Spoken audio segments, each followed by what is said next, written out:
SMR Podcast Network. You should be listening.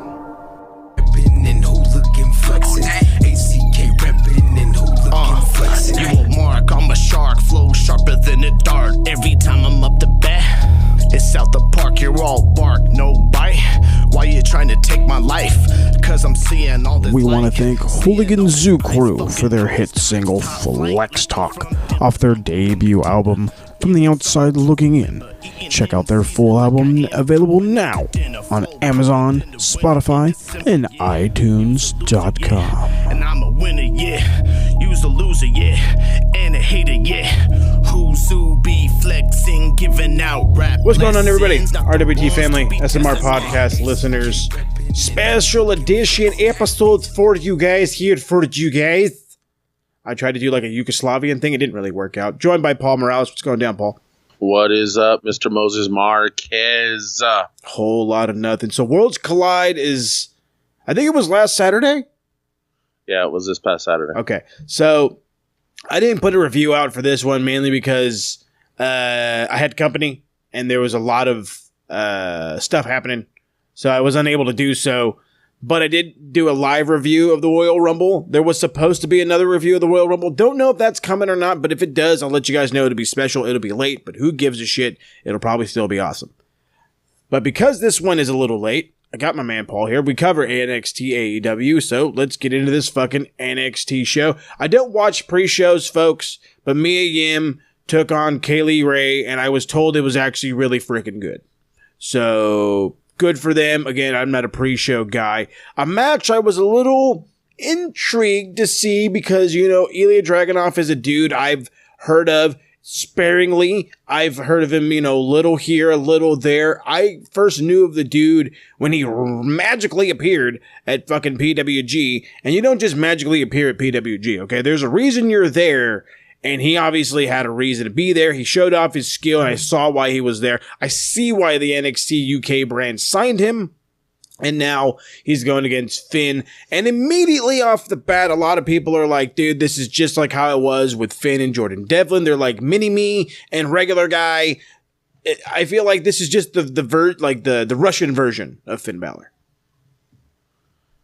Yeah, the one thing about Dragunov is that they're very similar in their styles. They're very similar in the way that, in their mannerisms, so to speak. And I have to say that this was kind of a weird match, but weird in a good way. These guys looked like they were meant to be in that ring together. It wasn't great by any means, but it was good enough to where you could see how good they worked together. Agreed. Rather fast-paced match. These guys are trying to do all kinds of fun stuff. They were trading headlocks at first. There was a crossbody block. You know, Balor slapped Dragunov in the face and drop kicked him through the ropes. There was a whole lot of stuff. Dives. The heel Finn Balor showed himself the prince, if you will, for any of you that actually watched any of his New Japan run, where he was a total fucking dick, and it was kind of awesome. Balor came back with a stiff standing double stomp. They trade hard strikes until Dragunov caught and blocked Balor's Pele kick. There was a German, there was a Van Terminator, which is like this fucking crazy weird ass move. I wrote it down because I found out what it was because I was excited, and then I now that I have it written in my face, I totally forget what it looked like. Anyway, diving senton from the top rope, Balor got his knees up. He then hits the 1916 after the double foot stomp for the win. A lot of intensity. I agree with you, Paul, that these guys felt like they should have been in the ring together. I felt like this was one of those matches that was the sake of having a match, and it didn't have anything to grab my attention. And a lot of people said they were really unimpressed. I don't want to go as far as saying that. I felt like there was something missing. Yeah, for some apparent reason, these guys, I don't know if it was time allowed or it was they didn't do enough. I don't know which one, stands out more. You want to be able to have these guys in the ring and have them being able to do something. you know. But but I'm with you that something was missing in this match. Something was missing to kind of take it over that upper echelon to where you're just like, oh shoot, like, oh my God, like those wow moments. But I didn't get it, but I just thought it was good. It wasn't bad. I'm with you. Wasn't bad, but it also wasn't very good. So next up, we have a fatal 4-way for the NXT Cruiserweight Championship. We have 2 members of NXT UK in Jordan Devlin and Travis Banks, but I guess Travis Banks is a little more regular NXT right now. Who knows? Don't really care. And against, and then including, I should say, Isaiah Scott and the champion, Angel Garza. I couldn't tell who was more over during the entrances, Angel Garza or Isaiah Scott, because everybody loves them some Swerve. But hey, who can doubt the awesomeness that is Angel Garza? I'm attempting to say how much crazy shit happened in this match. These guys are going 100 miles an hour. Banks went for a small tear back in the ring, took Swerve and Garza out. They drove onto the floor. They dove onto the floor through the bottom ropes. Devlin gets right back in the ring and lands a cannonball into the corner, and Swerve and Garza later suplex Devlin into a pile of people in the corner. Devlin uses a crazy modified swing DDT on Swerve for a 2 and a giant pop. This match is 100 miles an hour and nobody's letting off the gas. We finally get the pants rip off from Garza because, everybody loves that spot. They do a million other things. There's this brutal Canadian driver by Travis Banks on Jordan Devlin. Swerve ends up coming in. He gets a few chops. It's an inverted. He hits this fucking crazy move in the goddamn corner. The crowd goes bananas. I'm over here writing shit down. I don't know what the fuck it is. There's more innovation and dangerous moves from all 4 of these men. They're going bananas. Garza hits the wing clipper on Swerve. I'm really thinking that's going to be the end, but it's not. Devlin breaks it up. He grabs Garza by the hair. He's kind of out of it. He headbutts him, and then he hits the Devlin side back suplex with a bridge for a shocking win. It looked like somebody was going to go to break it up. They just barely fucking miss, and it's over. And I was like, is that really it? Is that really the ending? Yeah, it really was. This match was insane. It was all over the place. Athleticism. Some of the people were saying it didn't make no fucking sense. Some people are going to say they worked their asses off. All in all, I fucking love this match. Scott's great. Travis Banks is great. Jordan Devlin, super fucking underrated. And, Angel Garza, I give him his props all fucking day long. What did you think of this monstrosity of awesomeness? Dude, these guys flew all over the place. There was so much going on between Swerve and Travis Banks, and then oh my god! And then when Travis Banks got in there and he started doing like those bowling roll barrel rolls up into the corner, and then next thing I know, it was like 1, and then 2, and then he threw Garza in there, and then it was just like 3, and it was like holy shit. No, it was fucking great. Travis Banks is so underutilized in as far as like a wrestler goes. I only see him sparingly on NXT UK from the times that I do get to watch it, but we got to see him in full mode. Full mode. He was no injuries, no nothing. He was perfectly fine, in good health, and it showed. Same thing with Jordan Devlin. No injuries, no nothing. A former champion in a bunch of different promotions, Progress being one of them. It's just that you could see how talented these guys are, how much talent these guys have in that ring. And oh my God, they just threw caution to the wind, and it was awesome. Awesome indeed. Devlin cuts a cool promo afterwards. He's kind of tearing up. He says, "Do you believe me now?"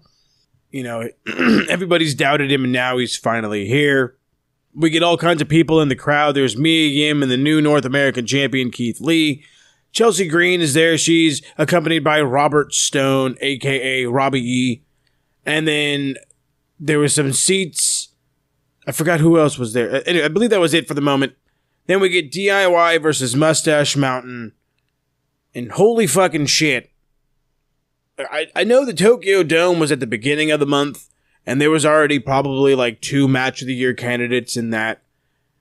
And then we have this one, and there's a definite Match of the Year candidate right fucking now. It's like, dude. In January. We're not even out of fucking January, dude. And we've got at least 3 fucking Match of the Year candidates. Wow. You know what? Recapping this match would make me, I would hurt it. I would hurt it. You need to go watch this match. Okay? They booked it like it was fucking New Japan. They gave them the time like it was New Japan. These guys went out there, they did everything they fucking wanted to do, and everything looked fucking great. I haven't seen Trent Seven look so good in a long time. Okay. I'm loving Ciampa and Gargano. I hope it stays forever. It's probably not, and that's fine. And fucking Tyler Bate, you big strong boy, you're fucking great. Like, I don't know what else to put, like, what else to even say. Okay, this was so great.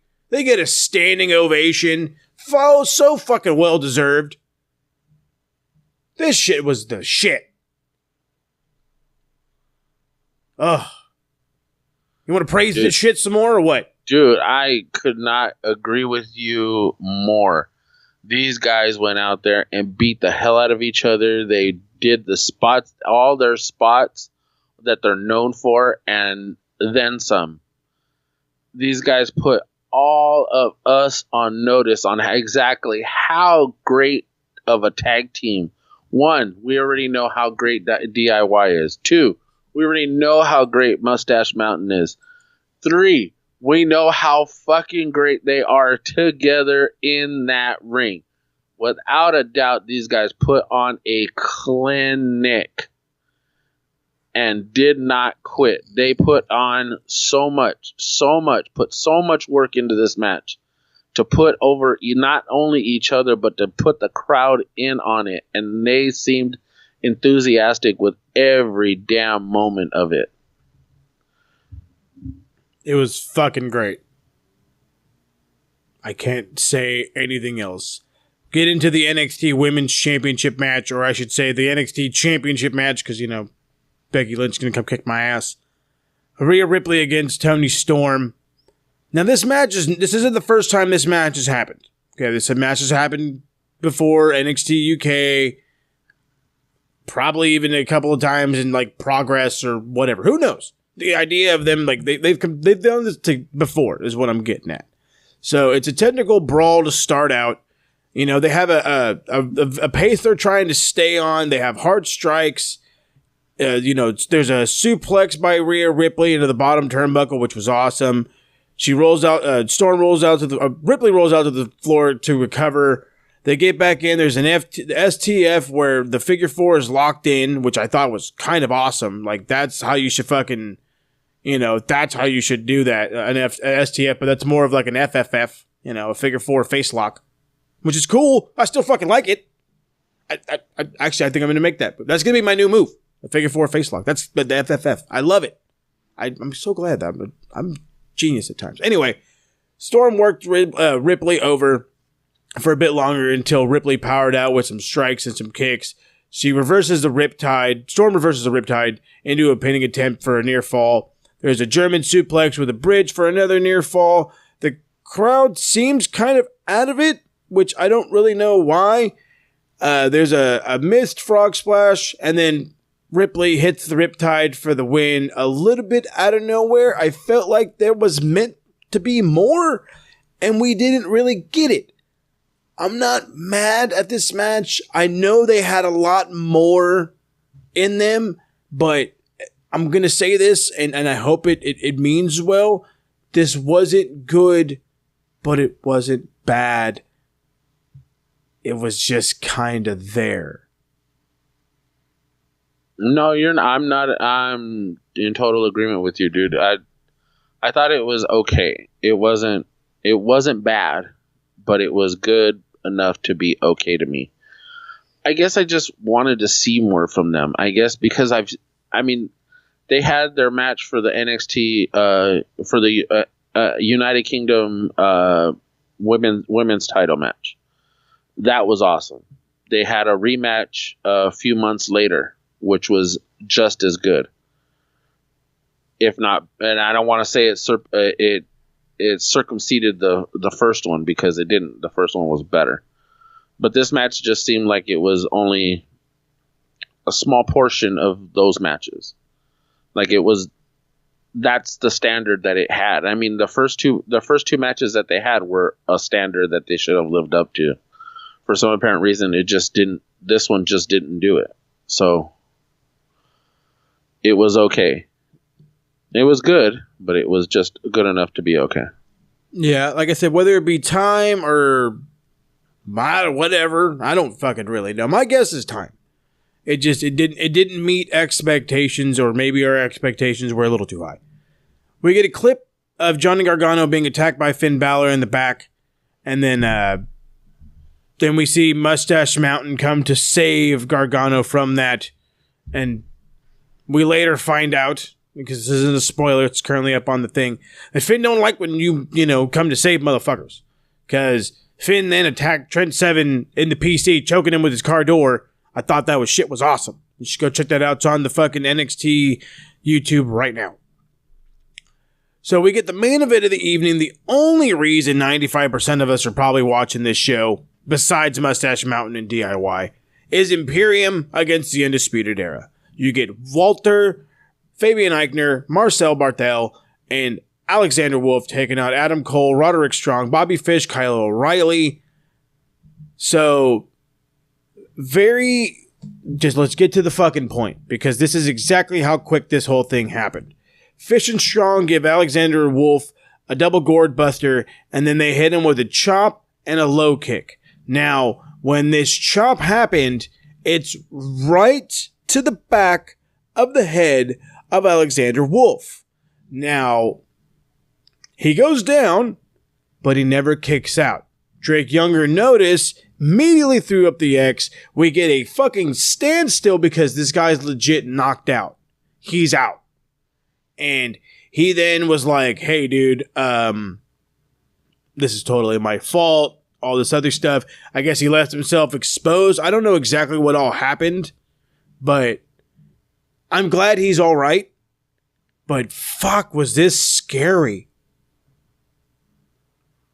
I thought it was the low kick that, because he hit him like right with his shin right on his face. Like maybe. That looked like it legit hurt. The chop on the back didn't look too bad, but it was the kick that looked like it hit him like right square in the jaw, and maybe you're right. That was it. That was, you just see him like hold his arms together and just collapse backwards. No, yeah, I know. Out. It was scary in the fact that I've seen guys do that. I've seen guys, I've hit guys who have done that too. So to me, it was just, I'm glad that the referee did what he did. And I know the match was going to continue and he was supposed to kick out, but the referee did what he did and it was good. And I'm glad that he got him out of there. And was safe enough to get him out of there. So that to me was all in the best it was, and it was good for me. Now as far as the match goes, dude, this match was fucking badass. Oh yeah, so like I said, they're definitely going to try to pick up the pace after this whole thing. It definitely brought the entire thing to a standstill. It just, everybody went to a halt. Crowd was kind of adamant, but you know what? These guys were bound and determined to get right back into it, and they fucking did. We eventually get Walter chants, and then there's eventually dueling chants of Walter versus Undisputed. Thought that was kind of awesome, showing you that they give a fuck. When Walter gets into the match, he immediately cracks O'Reilly with a fucking shotgun chop, double German suplex, uses the German double suplex on O'Reilly and Roderick Strong, and he landed hard. He did land hard and right on the back of his fucking head. I was like, oh, Jesus. No, actually, he got his shoulder to turn. he actually got to turn his shoulder, but he did smack his head on the damn canvas, and that looked like it hurt. Oh no, it definitely hurt. We get more chops from Walter. Every single one of them are just louder and louder and louder, and it's just ridiculous. I don't know if the one that from the night of the other night like was worse, where he fucking chopped the soul out of Adam Cole, but Jesus, man, this guy, he just knows where to hit him. That's for fucking sure. The one he hit on O'Reilly was freaking hard. Oh, the first one.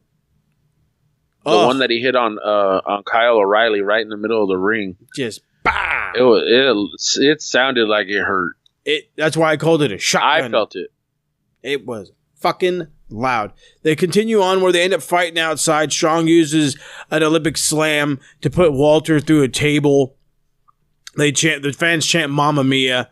Bartel superplexes O'Reilly into the air and past him to Eichner, who drills him with a brainbuster. It's fucking ridiculous spot. Just fucking, I don't even know what to call it. They continue onward. O'Reilly hits a diving knee drop on Bartel's knee. They put on an ankle lock attempt for a submission. Eichner breaks things up with a double springboard moonsault. Ugly, but beyond athletic, because it doesn't matter how smooth. It's smooth. It doesn't have to look super pretty. It's fucking still smooth. I don't know. There's only one guy I know that runs the ropes. Well, no, that's not true. There's probably a bunch of dudes that do the ropes way better than him. But one guy I'm thinking of in particular is Grand Metalik. Like the fucking king of the ropes, that guy. Anyway, so Walter's finally back up after going through the table, and he gets a loud pop from the crowd. He hits a big splash, but Cole breaks up the pin with a last shot to the back of Walter's head. There's ends up being a standoff. They jaw jack for a little bit. There turns into a giant, fucking rugby fight. Leads to another sequence. Walter takes the opportunity to put Fish in a powerbomb stacking bridge for the win. And it's just like the regular basic moves for Walter are efficient. And then when you put your 300 plus pound fucking frame, like just fold the guy over. I don't know who's kicking out of that shit, but it was awesome. Hell of a main event. It's not topping the tag team match from the middle of the show, but still, hell of a main event. You took a fucking match that was on top of the world. It hit the fucking ground because of the injury, and you guys got about mountain high. So, great job. Yeah, dude, these guys are off the chain. For Alexander Wolf to go down the way he did, and then these guys recover the way they did, to put on such an awesome show. It was great. I mean, just an awesome showing. I meant these guys. These guys were great. I have to say it was up there with that tag team match, and then given it's more men in this match, so there's more carnage, in a match, but these guys literally took it to each other. By the way, I'm in the middle of watching that part where you said that that Roddy gave him the angle slam through Walter through the table. Good spot. Hard to pick that big fucker up. But anyway, this was a good match. I don't care either way. It was a good freaking match. I agree. Like I said, great match. But like I said, I was more with the fact that the tag match was a show stealer. But maybe if Alexander Wolf didn't go down, this one could have been better. Who knows? Let's just say that we had two fucking killer matches on this show. This was a card built around the fact that there's just great matches, and then the build up between Undisputed Era and Imperium. So I loved this show. I thought it was fucking great. Any final thoughts? Yeah, I actually liked the tag team match though. I did. I thought it was awesome, and I'd have to say there was 3 good matches on this card. Without a doubt. I would like to see them do it again. Maybe a few more matches. Maybe give it a little bit longer to set up a lot of these Worlds Collide matches. If you're gonna have like champion and a champion or whatever have you, from each brand or from each brand, I'd say do that. But I think they need to have a longer prep time to building this. You had at the end of the year where everybody was going through the motions of trying to get to the end of the year. I think next year, hopefully they build this thing a little bit sooner. You know, that they have the time, end the year on a good note, begin the year, you know, still continuing these feuds. If this is going to be a yearly thing for them with Worlds Collide. Well, I mean, right now it's looking that way, and I would say that it would be a good idea to kind of keep this concept. It seems to be working, but I'm with you. You got to build the stories a little bit better, especially on the women's side. That was kind of one where I felt like you built the story well, but you didn't give it time. You know, you didn't need to build a story between Mustache Mountain and DIY. That was just one of those things where it's just like they decided to be the video game player at home and play 2K, but we're going to actually do the match. So that was good on them. Same thing with the fucking Cruiserweight title match. I apologize for not giving it as much praise as I probably should. Fucking thing was great. Okay. And Jordan Devlin going on now as Cruiserweight champion. I can only imagine what's going to go down. I only imagine who other guys, you know, in the NXT UK realm could possibly be going up, you know, on it. Like I said, Ilya Dragunov had a good showing against Finn. He didn't look bad in the loss. Maybe. Is he under 205? Who knows? The possibilities are endless, but let us get into tonight's episodes of NXT and AEW to figure out where it's a-going. So speaking of all that, let's get the hell out of here and put some plugs. All right. You can find me on Instagram and Twitter under the same name, RWT_Deadman. You could also follow our RWT queen, Miss Moni Lynn. You can find her on Twitter under Moni Lynn WNC, capital W, capital N, capital C for Wrestling Nerd Chick. And you can find her on Facebook and Instagram under the same name, Wrestling Nerd Chick, of course. Mr. Moses Marquez. Oh, yeah. If you find anything interesting, tag us in it. You can find everything in my link tree to all of us pretty much. And you could also find it to our retro show and any of our format, and blah, blah, blah, blah, blah, blah, blah, and you can edit that out. You can find us on any of our shows, of course, through my link tree. And of course, Mr. Moses Marquez, you can complete this and go. Grazie, good sir. So, just like the man said, you can check us out on all platforms of social media, SMRPodNet, Facebook, Twitter, and Instagram.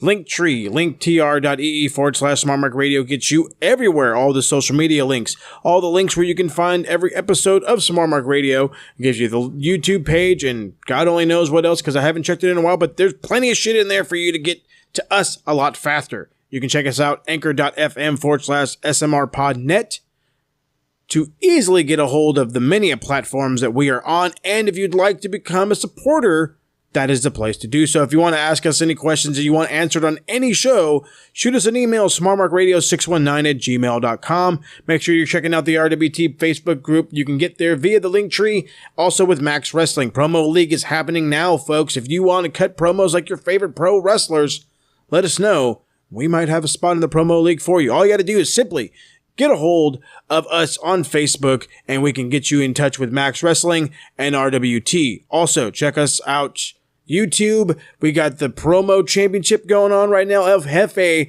hoping to be promo champ. Go check it out. YouTube will be in the link down below. Watch the video. Hit the description. Click that vote button. El Jefe. Big money, mo belts. Let's make it happen. Anyway, 30-minute special for you guys. We're going to get the fuck out of here.